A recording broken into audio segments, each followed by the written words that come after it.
ఉన్న బంగారాన్ని విడిపించి ఆ రోజు ఆన్లైన్ రేటుకే మేము కొంటాం. Sharma gold company.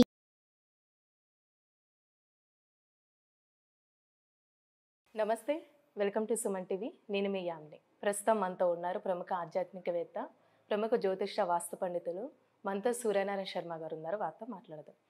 నమస్కారం గురుగారు. నమస్కారం అమ్మా, శుభం యాదు. గురుగారు, ఈ నెల వృషభ రాశి వారికి అండి ఏ విధంగా ఉంటుంది? వీళ్ళకి సంబంధించిన పరిహారాలు ఏంటండి? వృషభ రాశి వారు చూసుకుంటే పంచమ స్థానంలో కేతు యొక్క ప్రభావం కనిపిస్తోంది. అలాగే మనకు అష్టమంలోని కుజుడు ప్లస్ గురుడు యొక్క ప్రభావం కనిపిస్తుంది. భాగ్యంలో బుధాదిత్య యోగము, అలాగే రాజ్యంలో శనీశ్వరుడు కనబడుతున్నాడు, బాగున్నాడు. లాభంలో రాహు కూడా బాగానే ఉన్నాడు. వ్యయంలో బృహస్పతి ఉన్నాడండి. సో ఈ 5 గ్రహాలు అంటే మొత్తం 9 గ్రహాలు అలాగ అందుకున్నట్టుగా ఉన్నాయి. అయితే ఈ పంచంలో మనకంటే కేతు ఎప్పుడైతే ఉన్నాడో, పంచమం అంటే అష్టైశ్వర్య భోగభాగ్యాలు ఇచ్చే స్థలం అంటాం. పంచమం అనేసరికి పుత్రస్థానం అంటాం. అటువంటి స్థానంలో కేతు ఉండడం అని ఏంటంటే అది స్టాండర్డ్గా అక్కడ ఆల్మోస్ట్ ఇంకో 1 ఇయర్ వరకు ఉంటాడు. ఉండడం వల్ల పిల్లల ద్వారా కొన్ని యోగాలు, పిల్లల ద్వారా కొన్ని ఫలితాలు పాజిటివ్ జరగడానికి అవకాశం ఉంటుంది. అంటే కేతు అధిష్టానం గణపతి ఆరాధన చేస్తే ఇంకొంచెం పిల్లలకు కావాల్సిన భవిష్యత్తు, వాళ్ళకి కావాల్సిన ప్రోగ్రెస్ అంతా జరిగే అవకాశం ఉంటుంది మనం చెప్తామన్నమాట. అలానే ఆర్థికంగా ఈ నెలలో వాళ్ళకి ఏ విధంగా ఉంటుందండి ఈ రాశి వారికి? ఆర్థికంగా మనం తీసుకున్నప్పుడు ఏంటంటే ఈ వృషభానికి తీసుకునేసరికి రాజ్యంలో శనీశ్వరుడు ఎస్టాబ్లిష్ చేస్తున్నాడు అనమాట. రాజ్యంలో శని ఉన్నాడు కాబట్టి వాడు దశమహాపురుష యోగంలో ఉన్నాడని చెప్తామన్నమాట. అది మంచి యోగం అన్నమాట, రాజ్యంలో శని ఉన్నాడు అనమాట. సో దానిలో ఏంటంటే స్టాండర్డ్గా అన్సర్టన్గా ఉన్న ఉద్యోగాలని స్టాండర్డ్గా సెటిల్మెంట్ చేసే అవకాశం బాగా కనిపిస్తుంది. సో దానికి అనుకూలంగా కూడా భాగ్యంలో మనకు బుధాదిత్యోగం కనబడుతుంది. ఇవన్నీ సపోర్టింగ్ టు 10th హౌస్ అన్నమాట. సో డెఫినెట్గా ఏంటంటే ఏదైనా ఉద్యోగ ప్రయత్నాలు చేసినా ఆ ఉద్యోగం పర్మనెంట్ అవ్వడం, టెంపరీ ఉండి పర్మనెంట్ అవ్వడం, లేకపోతే అంతకంటే మంచి ఉద్యోగం దొరకడం, ఇలాంటి అన్ని అవకాశాలు అయితే బాగానే వీళ్ళకి కనిపిస్తాయండి. అలానే ఇప్పుడు కొత్తగా వ్యాపారం స్టార్ట్ చేయాలనుకుంటున్నా, వ్యాపారం ఉన్న వాళ్ళకండి నెలలో వాళ్ళకి ఏ విధంగా ఉంటుంది రిజల్ట్? వ్యాపారం అంటే ఏదైతే పూర్వాశ్రమం చేస్తున్న వ్యాపారం ఏదైతే ఉందో అది అలా కంటిన్యూ అవుతుందండి. దాంట్లో కొంత ప్రాఫిట్స్ అది బాగా కనబడతాయి 15 రోజుల్లో. అంటే అనుకూలంగా బుధాదిత్యం కూడా ఉంది కాబట్టి 9th హౌస్లో కొంచెం ఫేవరబుల్గానే జరుగుతుంది వాళ్ళకి. వ్యాపారంలో అంటే ఒక 10% ఇంక్రీజ్ అవుతుంది ప్రాఫిట్స్ అవన్నీ. ఇది కాకుండా ఈ టైంలో వాళ్ళు కొత్త వ్యాపారం ఆరంభించాలి, పార్ట్నర్షిప్లో కానీ లేకపోతే ఇండివిజువల్గా కానీ ఇలాంటి ప్రయత్నాలు ఏం చేయాలనుకుంటే మనం ఈ వారంలో 15 రోజుల్లో చేసుకోవచ్చు. అదే ఒక పాజిటివ్ సెన్స్. అంటే ముహూర్తాలు లేవు కానీ 15 మనకి 10 రోజుల్లో ముహూర్తాలు మాఘమాసం వస్తాయి, ముహూర్తం ఉండదు. ఇప్పుడు దానికి ప్లానింగ్ చేసుకోవచ్చు. ప్లానింగ్ చేసుకుంటే, పేపర్ వర్క్ చేసుకుంటే బాగానే ఉంటుంది. They can go head with that మాట. అలానే ఇప్పుడు విదేశాలకి వెళ్ళాలనుకుంటున్న వాళ్ళు కానీ విదేశాల్లో ఉన్న వారికండి వాళ్ళకి అసలు ఈ నెల ఏ విధంగా ఉంటుంది?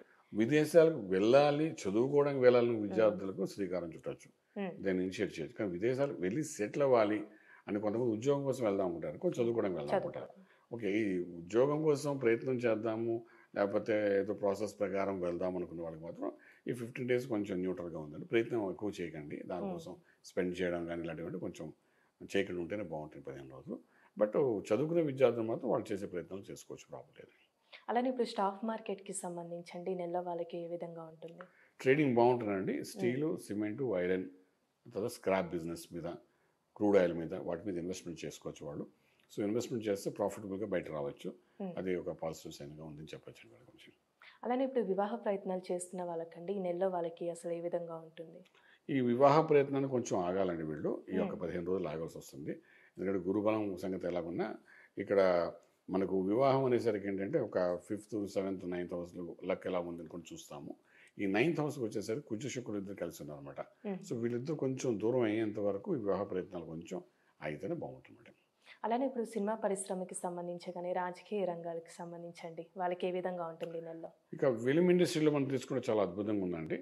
అంటే చాలామంది హీరోస్ కానీ విలన్స్ కానీ లేదంటే క్యారెక్టర్ ఆర్టిస్టులు కానీ వాళ్ళు ఎస్టాబ్లిష్ అవ్వాలనుకుంటారు.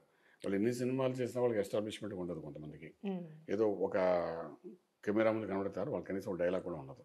అలాంటి క్యారెక్టరిస్టిక్స్ ఎన్నో ఉంటాయి సినిమాలు వాటిలో.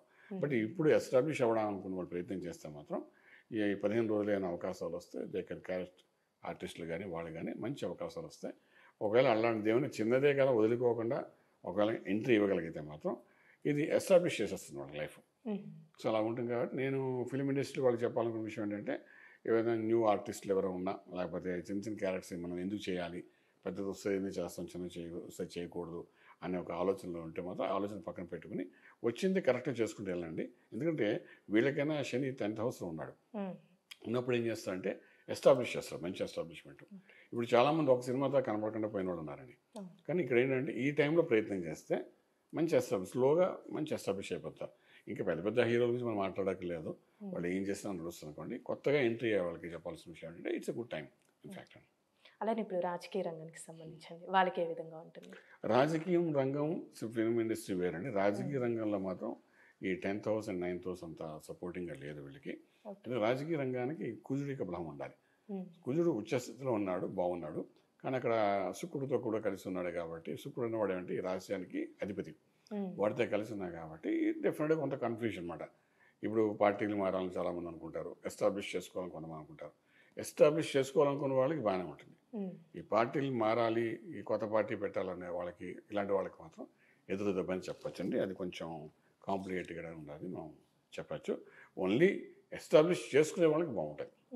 అంటే ఫర్ ఎగ్జాంపుల్ ఆల్రెడీ ఒక పార్టీలో ఉంటూ అందులో ఒక ఆర్గనైజేషన్ చేసే ప్రయత్నాలు ఉంటాయి కదా, అందులో సక్సెస్ఫుల్ అవుతారు. అలానే ఈ రాశి వారికి లక్కీ నంబర్ అంటూ ఉందా అండి? ఉందమ్మా. నంబర్ 5 పాజిటివ్గా పనిచేస్తుంది ఈ 15 రోజుల్లోనూ, అంటే February 15th వరకును.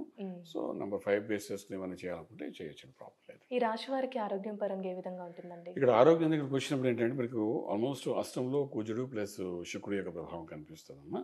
అలాగే మనకి ఇక్కడ చూస్తుంటే ఆల్మోస్ట్ బుధుడు యొక్క, రవి యొక్క ప్రభావం కూడా మనకు 9th house కనిపిస్తాం, అన్లక్ చేస్తాము. సో ఇక్కడ ఏంటంటే ఆంజనేయ స్వామికి ఆరాధన చేయడం, లేదంటే మనకి ఇక్కడ శనీశ్వరుడికి ఏదైనా ఒక ఫలితం అన్నమాట, అంటే ఒక అభిషేకం చేయడం కానీ, తైలాభిషేకం కానీ ఇలాంటివి చేయడం. ఈ రెండులో ఏది చేసినా ఈయనకు ఒక లక్ చేసే ప్రదేశంలో ఒక పాపగ్రహం కూర్చుంది కాబట్టి అది కొంచెం దాని స్ట్రెంగ్త్ తగ్గడానికి అవకాశం ఉంటుంది, మన యోగాకు వెళ్ళడానికి అవకాశం ఉంటుంది. అన్ని మన చుట్టూ ఉంటే మన చేతికి అందదు అన్నట్టుగా జరుగుతుంది ఒక్కొక్కసారి. సో ఇక్కడ రెండిట్లో ఏది చేసినా కూడా ఈ 15 రోజుల్లో డెఫినెట్గా మంచి రిజల్ట్ అనేది. అవకాశం ఉంటుంది. చాలా చక్కగా తెలియజేశారు గురుగారు, ధన్యవాదాలు. శుభం బియాదు.